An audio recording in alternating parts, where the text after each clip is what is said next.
जय हिंद साथियों, दीपांजलि एकेडमी में आपका स्वागत है। दोस्तों, आज हम बायोलॉजी के महत्वपूर्ण प्रश्न बताएंगे। देखिए दोस्तों, पहला है अस्थियों में कौन सी प्रोटीन पाई जाती है। तो अस्थियों में ओसिन प्रोटीन पाई जाती है, ध्यान रखना। अस्थियों का मतलब हड्डियां होती हैं, तो हड्डियों में कौन सी प्रोटीन पाई जाती है, ओसिन, ध्यान रखिएगा। अगला है अस्थियों में मुख्यतः कौन से अकार्बनिक पदार्थ पाए जाते हैं। तो अस्थियों में कैल्शियम तथा मैग्नीशियम फास्फेट पाए जाते हैं। कैल्शियम और मैग्नीशियम फास्फेट अस्थियों यानी कि हड्डियों में पाया जाता है, ध्यान रखना। ये अकार्बनिक पदार्थ हैं। कैल्शियम और मैग्नीशियम फास्फेट अस्थियों में पाया जाता है, ठीक है। अगला है लंबी अस्थियों के सिरों पर लचीली संधि गद्दियाँ किसकी बनी होती हैं। तो कार्टिलेज की बनी होती हैं, ध्यान रखना। लंबी अस्थियों के सिरों पर लचीली संधि गद्दियाँ किसकी बनी होती हैं। तो कार्टिलेज की बनी होती, क्या है कि कार्टिलेज की बनी होती हैं जो गद्दियाँ होती हैं, ध्यान रखिएगा। मज्जा गुहा का निर्माण किस प्रकार की कोशिकाएं करती हैं। तो ओस्टियोक्लास्ट। मज्जा गुहा का निर्माण किस प्रकार की कोशिकाएं करती हैं। तो ओस्टियोक्लास्ट, ध्यान रखना, कोशिकाएं करती हैं। बाल अवस्था में अस्थियों का विकास केंद्र कहाँ होता है, कार्टिलेज होता है। तो बाल अवस्था में अस्थियों के विकास का केंद्र क्या होता है, तो कार्टिलेज होता है, ध्यान रखिए। बाल अवस्था में अस्थियों का विकास केंद्र होता है कार्टिलेज, ध्यान रखना। अगला है अस्थियों का निर्माण होता है, ये संयोजी ऊतकों से होता है। जो अस्थियों का निर्माण होता है तो संयोजी ऊतकों से होता है, ध्यान रखना। पूछा जाता है कि अस्थियों का निर्माण किससे होता है, तो संयोजी ऊतकों से होता है, ठीक। अगला, दीर्घ अस्थियों में कौन सी कैनाल पाई जाती है। तो हैवर्स कैनाल पाई जाती है, ध्यान रखना। दीर्घ अस्थियों में कौन सी कैनाल पाई जाती है। तो हैवर्स कैनाल पाई जाती है। दीर्घ अस्थियों में कौन सी कैनाल पाई जाती है, हैवर्स कैनाल। अस्थियां किस वाहिकाएं में झिल्ली से ढकी रहती है। तो पेरियोसिस्टियम, ध्यान रखना। अस्थियां किस वाहिकाएं में झिल्ली से ढकी रहती है। तो पेरियोसिस्टियम से ढकी रहती है, ध्यान रखना। शिशुओं में कुल कितनी अस्थियां पाई जाती हैं। तो शिशुओं में 300 अस्थियां पाई जाती हैं, ध्यान रखना। शिशुओं में कुल कितनी अस्थि पाई जाता है, पूछा जाता है। तो 300 अस्थियां पाई जाती हैं, ध्यान रखना। शिशुओं में कुल कितनी अस्थियां पाई जाती हैं, 300 अस्थियां पाई जाती हैं, ध्यान रखिएगा दोस्तों, ठीक है। अगला, समानतः अस्थियों में जल का कितना प्रतिशत होता है। तो 50% होता है। अस्थियों में जो हड्डियां होती हैं उसमें जल का कितना प्रतिशत होता है, 50% होता है, ध्यान रखिए। अस्थियों में जल का कितना प्रतिशत होता है, 50% होता है। शरीर का सबसे कठोर पदार्थ कौन सा होता है, एनिमल, दांत में पाया जाता है। शरीर का सबसे कठोर पदार्थ होता है एनिमल, दांत में पाया जाता है। शरीर का सबसे कठोर पदार्थ क्या होता है, एनिमल। और ये एनिमल कहाँ पाया जाता है, दांतों पर। मानव शरीर का बाह्य कंकाल क्या है। तो नाखून और बाल होते हैं। मानव शरीर का बाहरी कंकाल बोला जाता है नाखून और बाल जो होते हैं। हमारी बॉडी में जो हाथों में और पैरों में नाखून पाए जाते हैं और जो सर में बाल होते हैं वो बाह्य कंकाल होते हैं, ठीक है। तो मानव शरीर का बाह्य कंकाल किसको मानते हैं, नाखून और बाल। टीबिया शरीर के किस भाग की अस्थि है, टांग की है। टीबिया शरीर के किस भाग की अस्थि है, तो टांग में पाई जाती है टीबिया हड्डी, ठीक है। तो टीबिया अस्थि कहाँ पाई जाती है, टांग में, ध्यान रखना। मानव शरीर की सबसे मजबूत अस्थि कौन होती है, जबड़े की अस्थि होती है। मानव शरीर की सबसे मजबूत अस्थि कौन होती है, जबड़े की। पूछा जाता है कि मानव शरीर के सबसे मजबूत अस्थि कौन सी है, तो जबड़े की अस्थि होती है सबसे मजबूत, ध्यान रखिए। जबड़े की अस्थि सबसे मजबूत होती है, ध्यान रखना। और लैक्राइमल अस्थि कहाँ पाई जाती है, तो फैसियल में पाई जाती है। लैक्राइमल अस्थि कहाँ पाई जाती है, फैसियल में पाई जाती है, ध्यान रखना। कहाँ पाई जाती है, फैसियल में। दोनों कणों में कुल कितनी अस्थियाँ पाई जाती हैं, 6। दोनों कणों में कुल कितनी अस्थियाँ पाई जाती हैं, 6 अस्थियाँ पाई जाती हैं। दोनों कणों में कुल कितनी अस्थियाँ पाई जाती हैं, 6। दोनों कर्णों में, यानी कि दोनों कान हैं, कर्णों, दोनों कर्णों में कुल कितनी अस्थियाँ पाई जाती हैं, 6। यानी कि दोनों जो कान है उनमें कितनी अस्थियाँ पाई जाती हैं, 6, ध्यान रखिएगा। मानव शरीर के किस अंग में सबसे अधिक अस्थियों की संख्या होती है, हाथ में। तो मनुष्य का जो हाथ होता है, हाथ में सबसे ज़्यादा अस्थियाँ यानी कि हड्डियाँ पाई जाती हैं। मनुष्य के शरीर में किस अंग में सबसे ज़्यादा अस्थियाँ पाई जाती हैं, तो हाथ में सबसे ज़्यादा अस्थियाँ पाई जाती हैं, ठीक है, ध्यान रखिएगा।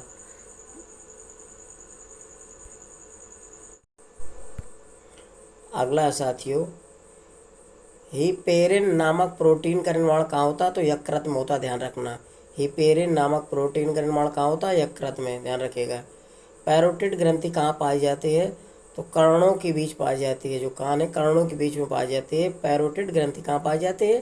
कर्णों के नीचे। पांच पदार्थों के अवशोषण की इकाई क्या है? तो विलाई होती है, ध्यान रखना। क्या होती है? विलाई। पांच पदार्थों के अवशोषण की इकाई है विलाई। वसी अम्ल तथा ग्लिसरॉल का अवशोषण किसके द्वारा होता है? तो लसिका केशिका के द्वारा होता है, ध्यान रखना। वसी अम्ल और ग्लिसरॉल का अवशोषण लसिका केशिका द्वारा होता है, ध्यान रखना।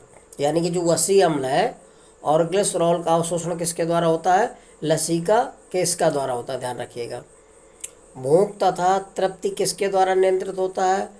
हाइपोथैलेमस के द्वारा। यानी कि भूख और तृप्ति हाइपोथैलेमस द्वारा नियंत्रित होती है। यानी कि भूख और तृप्ति किसके द्वारा नियंत्रित होता है? यानी कि भूख को और तृप्ति किसके द्वारा नियंत्रित किया जा सकता है? तो हाइपोथैलेमस द्वारा नियंत्रित किया जाता है। यानी कि भूख को और तृप्ति को हम किसके द्वारा कंट्रोल कर सकते हैं? हाइपोथैलेमस द्वारा, ध्यान रखना, ठीक है। विटामिन ए तथा डी कहाँ संचित होता है? तो यकृत में। विटामिन डी और ए हमेशा यकृत यानी कि लीवर में संचित होता है, ध्यान रखना। विटामिन ए और विटामिन डी संचित रहता है यकृत यानी कि लीवर में, ध्यान रखना। लीवर में विटामिन ए और डी संचित रहते हैं, ध्यान रखना। वो पूछा जाता है वो कौन से ऐसे दो विटामिन है जो यकृत में संचित रहते हैं? तो विटामिन ए और विटामिन डी, ध्यान रखें, ठीक है। इंसुलिन के अधिक स्रावित होने से कौन सा रोग हो जाता है? तो इंसुलिन के अधिक स्रावित होने से हाइपोग्लाइसीमिया नामक रोग हो जाता है, ध्यान रखना। इंसुलिन के अधिक स्रावित होने से कौन सा रोग होता है? तो हाइपोग्लाइसीमिया रोग हो जाता है। हाइपोग्लाइसीमिया रोग हो जाता है, ध्यान रखना। इंसुलिन के अधिक स्रावित होने से हाइपोग्लाइसीमिया रोग हो जाता है, ठीक है। अगला, इंसुलिन की खोज किसने की थी? तो इंसुलिन की खोज बैटिंग एवं वेस्ट ने की थी। इंसुलिन की खोज किसने की थी? बैटिंग एवं वेस्ट ने की थी। कब? 1921 में की थी, ध्यान रखिएगा। अगला है, मल में दुर्गंध किसके कारण होती है? तो एंडोल एवं स्कैटोल नामक अमीनो अम्ल के कारण होती है गंध। जो मल होता है, ठीक है, तो मल में गंध आती है, ठीक है, तो किसके कारण होती है? तो एंडोल एवं स्कैटोल नामक अमीनो अम्ल के कारण गंध आती है, ध्यान रखना। एंडोल एवं स्कैटोल नामक अमीनो अम्ल के कारण, क्योंकि जो मल होता है, मल में एंडोल एवं स्कैटोल नामक अमीनो अम्ल पाया जाता है, जिसके कारण मल में दुर्गंध आती है, ठीक है। अगला है, स्वस्थ मनुष्य में लगभग कितना आंतरिक रस स्रावित होता है? तो 1.5 से 2 लीटर, यानी कि 1.5 लीटर से 2 लीटर स्रावित होता है, ध्यान रखना। 1.5 से 2 लीटर यानी कि 1.5 से 2 लीटर, ठीक। स्वस्थ मनुष्य में लगभग आंतरिक रस 1.5 लीटर से 2 लीटर के बीच निकलता है, ध्यान रखना। 1.5 से 2 लीटर तक स्वस्थ मनुष्य में लगभग आंतरिक रस स्रावित होता है, 1.5 से 2 लीटर, ठीक है। अगला, जठर रस अमाशय किन ग्रंथियों से स्रावित होता है? यानी कि जठर रस अमाशय से निकलता है, तो जठर रस किन ग्रंथियों से स्रावित होता है? तो पाइलोरिक ग्रंथियों से होता है। तो जठर रस पाइलोरिक ग्रंथियों से निकलता है। जठर रस अमाशय में होता है तो उसमें ग्रंथियाँ होती हैं कौन सी? पाइलोरिक ग्रंथियों से जठर रस निकलता, स्रावित होता है पाइलोरिक ग्रंथियों से, ठीक है। अगला है, अमाशय में किन कोशिकाओं से हाइड्रोक्लोरिक अम्ल का स्राव होता है? यानी कि जो अमाशय में कौन सी ऐसी कोशिकाएं होती हैं जिनसे हाइड्रोक्लोरिक अम्ल का स्रावित होता है?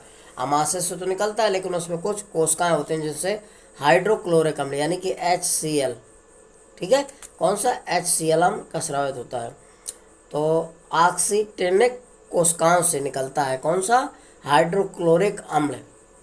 तो अमाशय में ऑक्सीटेनिक कोशिकाएं पाई जाती हैं जिससे हाइड्रोक्लोरिक अम्ल निकलता है। ऑक्सीटेनिक कोशिकाओं से, ठीक, ये हाइड्रोक्लोरिक अम्ल निकलता है, यह स्रावित होता है। पाचन तंत्र के किस रस में कोलेस्ट्रॉल पाया जाता है? तो पित्त में कोलेस्ट्रॉल पाया जाता है। पाचन तंत्र के किस रस में कोलेस्ट्रॉल पाया जाता है? तो पित्त रस में पाया जाता है कोलेस्ट्रॉल। ध्यान रखना, जो पित्त रस होता है उसमें कोलेस्ट्रॉल पाया जाता है। तो पित्त जब बढ़ जाता है तो कोलेस्ट्रॉल अपने आप बढ़ जाता है। ध्यान रखना, ठीक है। पाचन तंत्र के किस रस में कोलेस्ट्रॉल पाया जाता है? तो पित्त रस में पाया जाता है कोलेस्ट्रॉल। पित्त रस में कौन सा एंजाइम पाया जाता है? तो पित्त रस में कोई एंजाइम नहीं पाया जाता। ध्यान रखना, पित्त रस में कोई भी एंजाइम नहीं पाया जाता। पित्त रस में कौन सा एंजाइम पाया जाता है? तो कोई एंजाइम नहीं पाया जाता। पूछा जाता है दोस्तों, पित्त में कौन सा एंजाइम पाया जाता है? तो पित्त में, पित्त रस जो होता है उसमें कोई भी एंजाइम नहीं पाया जाता। ठीक है दोस्तों। अगला साथियों, वृक्षों की आयु की गणना कैसे की जाती है? तो वार्षिक वलय द्वारा। जो वृक्षों में वार्षिक वलय बने होते, घेरे बने होते हैं, उनको गिनकर वृक्षों की आयु की गणना की जाती है। ठीक है, वार्षिक वलय। अब क्रिकेट के बल्ले किस लकड़ी से बनाए जाते हैं? तो विलो लकड़ी से बनाए जाते हैं। विलो लकड़ी से बनाए जाते हैं क्रिकेट के बल्ले। ध्यान रखना। साल, सागौन तथा शीशम किस बायोम के वृक्ष हैं? तो ये तीनों मानसूनी बायोम के वृक्ष हैं। ध्यान रखना, साल, सागौन और शीशम मानसूनी बायोम के वृक्ष हैं। सागौन मुक्ता कहाँ पाया जाता है? मध्य प्रदेश में पाया जाता है। ध्यान रखना, सागौन मुक्ता कहाँ पाया जाता है? मध्य प्रदेश में। वस्तुओं के पैकिंग के लिए किस वृक्ष की लकड़ी उपयोगी होती है? तो सिल्वर फर एवं काली सिरिस की लकड़ी उपयोगी होती है। सिल्वर फर एवं काली सिरिस वस्तुओं को पैकिंग के लिए इस वृक्ष की लकड़ी उपयोगी होती है। अगला है, भारत में पाई जाने वाली कोनीफर कास्ट में सबसे प्रमुख एवं प्रबल कौन सी कास्ट है? तो देवदार है। ध्यान रखना, भारत में पाई जाने वाली कोनीफर कास्ट में सबसे प्रमुख एवं प्रबल कौन सी है? तो देवदार। कौन सी है? देवदार। अगला है, चंदन का वृक्ष मुक्ता कहाँ पाया जाता है? तो कर्नाटक तथा तमिलनाडु में पाया जाता है। जो चंदन का वृक्ष पाया जाता है कर्नाटक और तमिलनाडु दोनों। ध्यान रखना, कर्नाटक की चंदन की लकड़ी फेमस है। तो चंदन का वृक्ष कहाँ पाया जाता है? कर्नाटक और तमिलनाडु में। सुंदरी नामक इमारती लकड़ी का वृक्ष कहाँ पाया जाता है? गंगा के डेल्टा क्षेत्र में पाया जाता है। सुंदरी नामक इमारती लकड़ी का वृक्ष कहाँ पाया जाता है? तो गंगा के डेल्टा में पाया जाता है। कहाँ? गंगा के डेल्टा में। और पाइरेथियन का उपयोग मच्छरों के नियंत्रण में किया जाता है। यह किस पौधे से प्राप्त किया जाता है? तो गुलदाउदी एक वृक्ष होता है, उससे जो मच्छर वाली कोयल बनाई जाती है, पाइरेथियन। ठीक है, अगरबत्ती जो होती है मच्छर वाली, उसका उपयोग किया जाता है। तो ये किस पौधे से प्राप्त किया जाता है? गुलदाउदी के पौधे से पाइरेथियन प्राप्त किया जाता है। गुलदाउदी को बोलते हैं क्राइसेंथियम साइनोरेफोलियम, इसका नाम है। गुलदाउदी का क्या नाम है? क्राइसेंथियम साइनोरेफोलियम। ध्यान रखना, ठीक है दोस्तों। जय हिंद। अगला साथियों, वृक्षों की आयु की गणना कैसे की जाती है? तो वार्षिक वलय द्वारा। जो वृक्षों में वार्षिक वलय बने होते, घेरे बने होते हैं, उनको गिनकर वृक्षों की आयु की गणना की जाती है। ठीक है, वार्षिक वलय। अब क्रिकेट के बल्ले किस लकड़ी से बनाए जाते हैं? तो विलो लकड़ी से बनाए जाते हैं। विलो लकड़ी से बनाए जाते हैं क्रिकेट के बल्ले। ध्यान रखना, साल, सागौन तथा शीशम किस बायोम के वृक्ष हैं? तो ये तीनों मानसूनी बायोम के वृक्ष हैं। ध्यान रखना, साल, सागौन और शीशम मानसूनी बायोम के वृक्ष हैं। सागौन मुक्ता कहाँ पाया जाता है? मध्य प्रदेश में पाया जाता है। ध्यान रखना, सागौन मुक्ता कहाँ पाया जाता है? मध्य प्रदेश में। वस्तुओं के पैकिंग के लिए किस वृक्ष की लकड़ी उपयोगी होती है? तो सिल्वर फर एवं काली सिरिस की लकड़ी उपयोगी होती है। सिल्वर फर एवं काली सिरिस वस्तुओं को पैकिंग के लिए इस वृक्ष की लकड़ी उपयोगी होती है। अगला है, भारत में पाई जाने वाली कोनीफर कास्ट में सबसे प्रमुख एवं प्रबल कौन सी कास्ट है? तो देवदार है। ध्यान रखना, भारत में पाई जाने वाली कोनीफर कास्ट में सबसे प्रमुख एवं प्रबल कौन सी है? तो देवदार। कौन सी है? देवदार। अगला है, चंदन का वृक्ष मुक्ता कहाँ पाया जाता है? तो कर्नाटक तथा तमिलनाडु में पाया जाता है। जो चंदन का वृक्ष पाया जाता है कर्नाटक और तमिलनाडु दोनों। ध्यान रखना, कर्नाटक की चंदन की लकड़ी फेमस है। तो चंदन का वृक्ष कहाँ पाया जाता है? कर्नाटक और तमिलनाडु में। सुंदरी नामक इमारती लकड़ी का वृक्ष कहाँ पाया जाता है? गंगा के डेल्टा क्षेत्र में पाया जाता है। सुंदरी नामक इमारती लकड़ी का वृक्ष कहाँ पाया जाता है? तो गंगा के डेल्टा में पाया जाता है। कहाँ? गंगा के डेल्टा में। और पाइरेथियन का उपयोग मच्छरों के नियंत्रण में किया जाता है। ये किस पौधे से प्राप्त किया जाता है? तो गुलदाउदी एक वृक्ष होता है, उससे जो मच्छर वाली कोयल बनाई जाती है पाइरेथियन, ठीक है, अगरबत्ती जो होती है मच्छर वाली उसका उपयोग किया जाता है। तो ये किस पौधे से प्राप्त किया जाता है? गुलदाउदी के पौधे से पाइरेथियन प्राप्त किया जाता है। गुलदाउदी को बोलते हैं क्राइसेंथियम साइनोरेफोलियम, इसका नाम है। गुलदाउदी का क्या नाम है? क्राइसेंथियम साइनोरेफोलियम, ध्यान रखना। ठीक है दोस्तों, जय हिंद। अगला है साथियों, आँख के तारा विस्फारण में प्रयोग किया जाता है एट्रोपिन का। आँख के तारा विस्फारण में प्रयोग किया जाता है किसका? एट्रोपिन का। किसके बीज मधुमेह के रोगी के रक्त शर्करा स्तर को समान बनाए रखने में लाभ पहुंचाते हैं? तो मेथी का दाना जो होता है, घरों में जो मसाला होता है, वो रक्त के शर्करा को समान बनाए रखने का काम करता है मधुमेह वाले को। ठीक है। अगला है, सिनकोना नामक पौधे में से कौन कौन से एल्कोलाइड मुख्य रूप से प्राप्त होते हैं? तो कुनेन, क्यूनिडीन, सिनकोनीन व सिनकोनिडीन आदि पाए जाते हैं, ध्यान रखिएगा। मूंगफली, सरसों, सोयाबीन तथा सूरजमुखी के खाद्य तेलों में से कौन सा तेल हृदय रोगियों के लिए उपयुक्त होता है? तो सूरजमुखी का तेल हृदय रोगियों के लिए बहुत महत्वपूर्ण होता है, ध्यान रखना। जो हृदय रोगी हैं उनके लिए सूरजमुखी का तेल बहुत महत्वपूर्ण होता है। ठीक है। अगला है, कपूर किससे प्राप्त किया जाता है? तो पेड़ से प्राप्त होता है। कपूर जो प्राप्त किया जाता है वो पेड़ से प्राप्त होता है। कपूर जो पूजा के काम आता है और खाने के काम आता है वो पेड़ से प्राप्त होता है। अब ये कपूर लॉरेल की लकड़ी से प्राप्त किया जाता है। तो पेड़ का एक होता है कपूर लॉरेल की लकड़ी से प्राप्त किया जाता है कपूर, ध्यान रखिएगा, पूछा जाता है। IAS में पूछा गया है। औषधि पौधा चिरायता सर्वसिया चिरायता किस रोग के लिए महत्वपूर्ण औषधि है? डायबिटीज के लिए। औषधि पौधा चिरायता सर्वसिया चिरायता किस रोग के लिए? तो डायबिटीज के लिए, जो शुगर रोगी हैं उनके लिए बहुत महत्वपूर्ण है चिरायता औषधि। डायबिटीज रोगियों के लिए यानी कि चिरायता, इसी को बोला जाता है सर्वसिया चिरायता। ये डायबिटीज रोगियों के लिए यानी कि शुगर रोगियों के लिए बहुत अच्छी दवा है। ठीक है दोस्तों, जय हिंद दोस्तों। मेरे वीडियो को लाइक और सब्सक्राइब अवश्य करिए दोस्तों, प्लीज़ लाइक और सब्सक्राइब अवश्य करिएगा। जय हिंद साथियों। जय हिंद साथियों, दीपांजलि अकेडमी में आपका स्वागत है दोस्तों। आज हम बायोलॉजी के महत्वपूर्ण प्रश्न बताएंगे। ठीक है दोस्तों, देखिए पहला है, रेसरपीन किस पौधे से प्राप्त किया जाता है? तो ये सर्पगंधा पौधा से प्राप्त किया जाता है। कौन? रेसरपीन, ये सर्पगंधा पौधा से प्राप्त होता है। अगला है, मलेरिया रोग के लिए उपयोगी दवा क्यूनिन पौधे के किस भाग से प्राप्त की जाती है? तो ये दोस्तों छाल से प्राप्त की जाती है। छाल होती है, उससे मलेरिया की दवा बनती है, क्यूनिन पौधे से, ध्यान रखना। अगला है,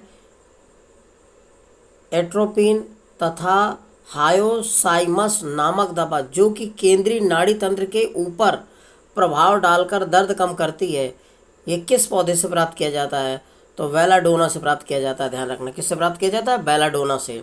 अगला है, एस्पिरिन जिसे कि एसिटिल सैलिसिक अम्ल भी कहा जाता है, किससे प्राप्त की जाती है? तो वृक्ष के लैटेक्स से प्राप्त की जाती है, ध्यान रखना। एस्पिरिन जिसे कि एस्पिरिन को एसिटिल सैलिसिक अम्ल भी कहा जाता है और इसे वृक्ष के लैक्टिस से प्राप्त किया जाता है। जय हिंद साथियों, मेरे वीडियो को लाइक और सब्सक्राइब अवश्य करिए प्लीज़ दोस्तों। जय हिंद।